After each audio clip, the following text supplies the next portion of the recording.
Alright, some of you guys been asking for another bike check, and here it is.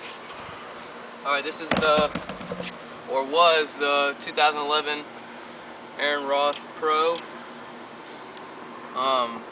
Obviously the yellow one, and got some custom stuff done to it. I'm just gonna go through our bike and tell you what parts it have.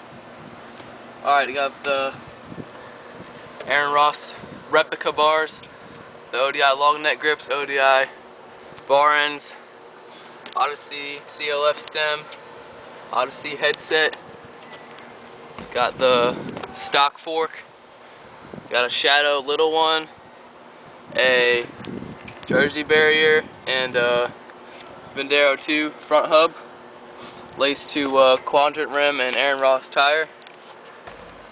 Got the stock wave frame, Sunday C-clamp,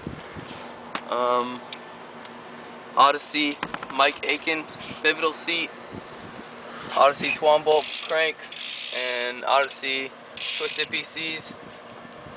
Got in the back we got a Shadow little one, G-Sport ratchet hub guard and G-Sport ratchet hub, 14 mil. It's a good hub. And got a KMC heavy duty chain. And I think that's everything.